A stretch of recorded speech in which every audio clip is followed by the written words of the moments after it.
नमस्कार, आदाब दोस्तों। पिछले कुछ दिनों से इजराइल और फिलिस्तीन के दरमियान हालात सही नहीं हैं। ना ही दोनों मुल्कों के अवाम सुकून से हैं, ना ही दोनों मुल्कों के हुक्मरान। कभी इजराइल की तरफ से फिलिस्तीन पर हमले होते हैं तो कभी फिलिस्तीन की तरफ से इजराइल पर हमले होते हैं।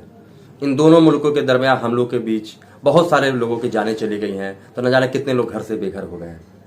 इन दोनों मुल्कों के बीच लड़ाई का वाकया कोई नया नहीं है। इससे पहले भी कई दफ़ा इन दोनों मुल्कों के बीच लड़ाइयाँ हो चुकी हैं, जिसकी वजह से बहुत सारे लोग जाने जा चुकी हैं।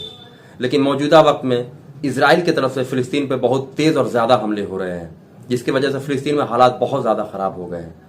लेकिन इन दोनों मुल्कों के बीच लड़ाई में एक नया नाम निकल कर सामने आ रहा है, हमास। कहा जा रहा है कि हमास फिलिस्तीन की तरफ से इजराइल के खिलाफ लड़ रहा है।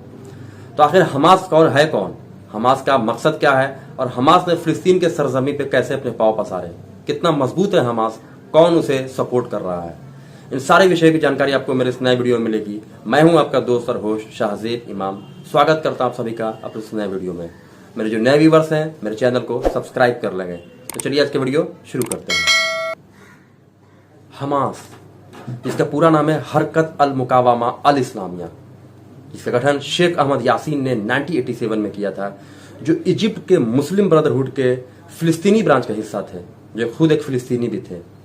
हमास का जो प्रभावशाली एरिया है, जहां उसका वर्चस्व ज़्यादा है, वो गाजा पट्टी में है। आपको फिलिस्तीन का जो गाजा पट्टी एरिया है, वहाँ हमास का ज़्यादा वर्चस्व, ज़्यादा पकड़ है। हमास का जो मकसद है वो कि फिलिस्तीनी एरिया से इजरायली ताकत को, इजरायली प्रशासन को, इजरायली पकड़ को ख़त्म करना है। मतलब जो फिलिस्तीन के एरिया में जो इजराइल का जो पकड़ है उसको ख़त्म करना है। जिस वक्त हमास का गठन हुआ था, उसी वक्त फिलिस्तीन में पहला इंतफादा शुरू हुआ था।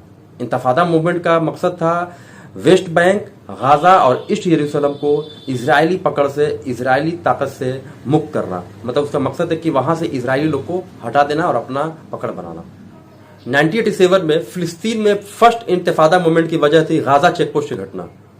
हुआ क्या था कि गाजा चेकपोस्ट पे फिलिस्तीनियों का ग्रुप प्रोटेस्ट कर रहा था, तो इजरायली सैनिकों ने उस पर गोलियां चला दी, जिसके वजह से कुछ फिलिस्तीनी मारे गए।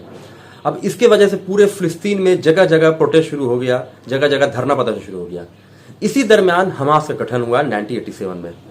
1987 में हमास का गठन हुआ और 1988 को उसने अपना 2 मैनिफेस्टो जारी किया। पहला मैनिफेस्टो था उसका इजराइल का खात्मा और दूसरा था फिलिस्तीन की सरजमी पे इस्लामिक स्टेट का फाउंडेशन।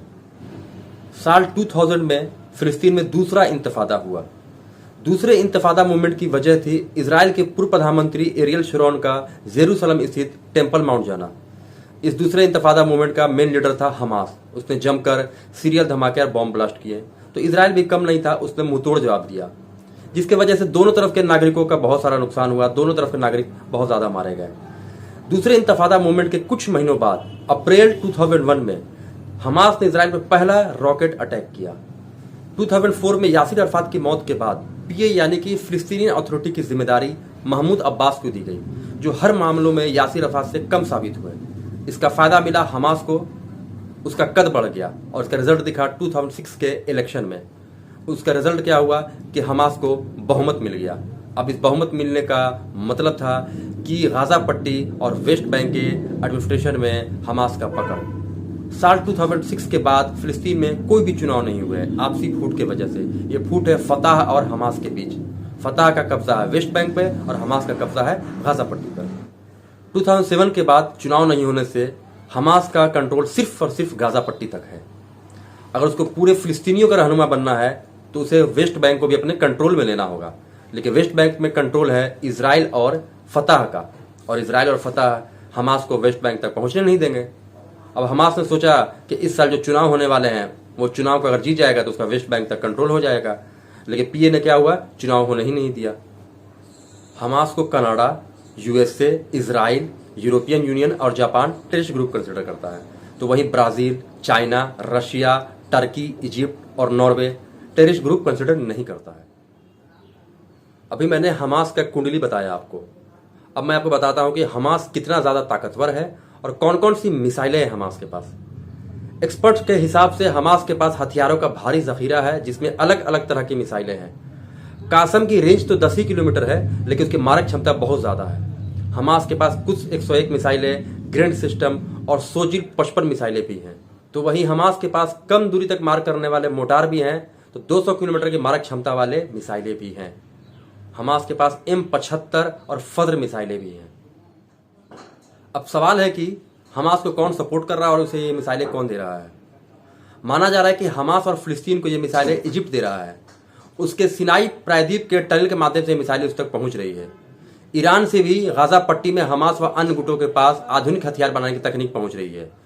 ईरान की मदद से गाजा पट्टी में बहुत सारे हथियार बनाने के कारखाने चल रहे हैं, इसलिए इजराइल उसे खत्म कर रहा है।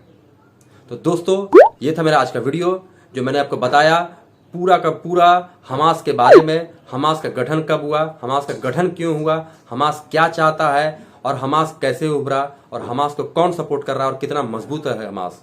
तो दोस्तों, अगर आपको मेरा वीडियो अच्छा लगा तो मेरे वीडियो को लाइक कीजिए, मेरे वीडियो को शेयर कीजिए, मेरे चैनल को सब्सक्राइब कीजिए। मैं हमेशा इस तरह के वीडियो बनाता रहता हूँ और हमेशा इस तरह के वीडियो लाता रहूँगा आपके सामने। तब तक के लिए गुड बाय दोस्तों।